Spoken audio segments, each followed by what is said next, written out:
Hello students, I am Kalpana Mishra and welcome back to our YouTube channel. Students, आज के इस video में हम डिस्कस करने वाले हैं class 9 science chapter number 7 motion का पेज नंबर 81 के क्वेश्चन आंसर्स। इसके पहले इन टेक्स्ट क्वेश्चन मैंने बाकी पेज के करा दिए हैं, ठीक है। तो चलिए शुरू करते हैं। तो आप उसको प्लेलिस्ट में ज़रूर चेक कर लेना। तो फर्स्ट क्वेश्चन है हमारा पेज नंबर 81 का। तो यहाँ पर सबसे पहले आपका जो क्वेश्चन है, what is the nature of the distance time graph from the uniform और non uniform motion of an object. आपको पूछा गया है कि अगर जो डिस्टेंस टाइम ग्राफ है, ठीक है, क्या बोला हुआ है कि क्या नेचर होगा डिस्टेंस टाइम ग्राफ का जब वो यूनिफॉर्म और नॉन यूनिफॉर्म मोशन में होगा। तो हमें इसको दोनों तरीके से बताना होगा।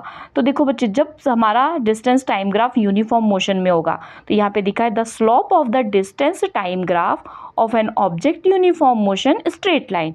तो जब भी स्लोप हम बनाएंगे, जब भी हम ग्राफ बनाएंगे और उसकी लाइन स्ट्रेट लाइन होगी तो वो यूनिफॉर्म मोशन होगी। जैसे कि यहाँ पे आपको डायग्राम दिया हुआ है, आपने क्या करना है, एक तो इस तरीके से लाइन, एक ऐसी, यहाँ पर ये एक्स लिख लो और वाई, और यहाँ पर जो है डिस्टेंस और यहाँ पे टाइम। तो ये बीच में हमेशा स्ट्रेट लाइन होगी, तो आपका कैसा मोशन होगा, ये यूनिफॉर्म मोशन होगा। नेक्स्ट आपका जो नॉन यूनिफॉर्म मोशन है उसमें भी सेम वही चीज़ होगी सारी, बस लास्ट में आपका ये क्या हो जाएगा, वहाँ पर स्ट्रेट की जगह कैसी लाइन होगी, वहाँ पे कर्व लाइन होगी।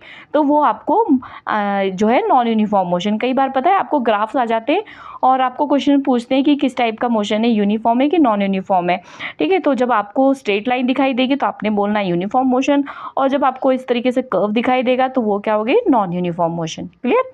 चलिए नेक्स्ट क्वेश्चन देखते हैं।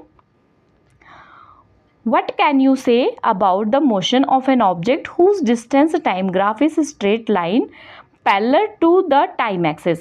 अब वो बोल रहे हैं जो हमारा ग्राफ है इस तरीके से, ठीक है। तो ये तो हमारा ये वाली लाइन जो है हमारी वो टी होती है, ठीक है, ये टी होती है और ये हमारा डिस्टेंस होता है। तो अब ये कह रहे हैं कि ये जो डिस्टेंस वाली लाइन है, ये जो टाइम वाली लाइन है, इसके पैरेलल है, ठीक है। तो आप उसको क्या कहोगे? तो देखो क्या होगा, when the slope of distance time graph is a straight line parallel to the time axis the object at rest। इसका मतलब हम कहेंगे कि ऑब्जेक्ट कैसा है, रेस्ट में है। देखो मैं समझाती हूँ आपको ग्राफ से। देखो ये तो हो गया आपका टाइम, ठीक है, ये हो गया आपका डिस्टेंस। तो टाइम यहाँ पे बढ़ता जा रहा है, ओके, टाइम तो बढ़ना ही है, टाइम थोड़ी ना कम होगा, ठीक है। और डिस्टेंस आपके यहाँ से बढ़नी शुरू हो रही है। मैं यहाँ पे कलर थोड़ा सा चेंज करके आपको बताती हूँ। डिस्टेंस यहाँ से जब बढ़ रही है तो यहाँ जाते जाते यहाँ पे गाड़ी जो है वो रुक गई। टाइम बढ़ता गया बट गाड़ी की डिस्टेंस नहीं बढ़ी, वो यहीं पर रुक गई है, वो आगे नहीं जा रही है। तो उसका ग्राफ कैसा होगा, इस तरीके से, ये टाइम के क्या होगा, पैरेलल होगा। मतलब इस ग्राफ को देख के आपको ये समझना होगा कि जो हमारा ऑब्जेक्ट है वो कैसा है, रेस्ट में है। समझ आ गई बात। चलिए नेक्स्ट देखते हैं। नेक्स्ट में थोड़ा सा इसका कलर पहले हम चेंज करते हैं। तो नेक्स्ट क्या है आपका, what can you say about the motion of an object if it speed time graph is a straight line parallel to the time axis. अब यहाँ पे जो है आपका जो ग्राफ है, डिस्टेंस टाइम ग्राफ नहीं है, यहाँ पे कौन सा ग्राफ बोल रहे हैं, स्पीड टाइम ग्राफ, और उसमें लाइन जो है टाइम एक्सिस के क्या है, पैरेलल है, ठीक है। तो चलिए देखते हैं इसको। तो क्या है, when the graph of a speed time graph is a straight line parallel to the time axis the object moving with a constant speed। अब देखो वहाँ पे हमने क्या लिया था, डिस्टेंस टाइम ग्राफ। अगर हमने डिस्टेंस टाइम ग्राफ में ऐसा लिया है तो ऑब्जेक्ट रेस्ट पर है।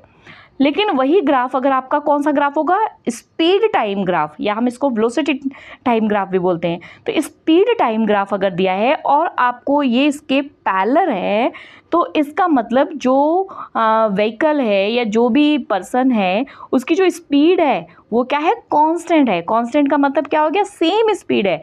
अब ये हिस्सा आपको क्या बता रहा है, ये हिस्सा आपको स्पीड बता रहा है, ठीक है। तो यहाँ पर ये स्पीड पहले तो क्या हो गया, यहाँ से हम बताते हैं कि ये स्पीड यहाँ से बढ़ती गई, उसके बाद यहाँ पर स्पीड जो है सेम है। यहाँ पे अगर स्पीड बढ़ेगी तो आगे जाएगा, पर स्पीड नहीं बढ़ी, इसलिए ये लाइन क्या हो गई, बिल्कुल सीधी जा रही है, इसका मतलब ये कैसी स्पीड हो गई, इसकी कांस्टेंट स्पीड हो गई। समझ आ गई मेरी बात।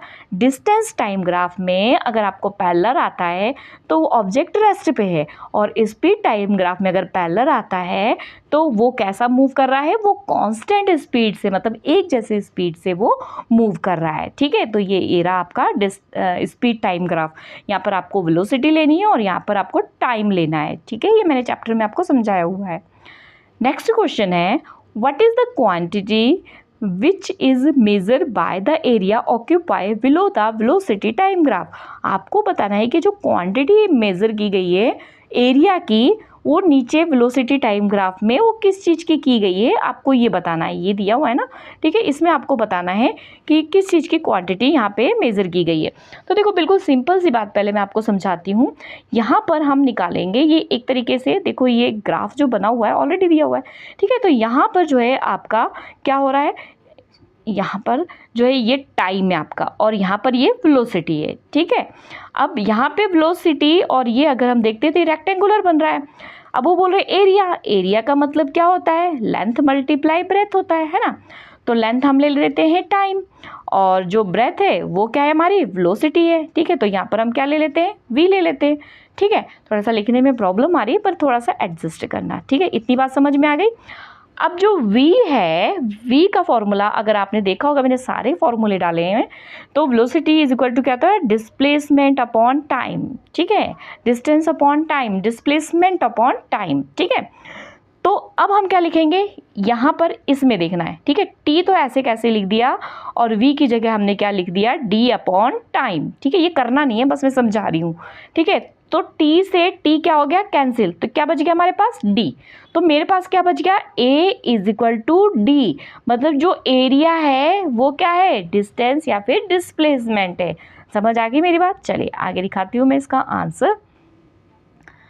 तो क्या है हमारे पास, the quantity of the distance is measure by the area occupy below the velocity time graph.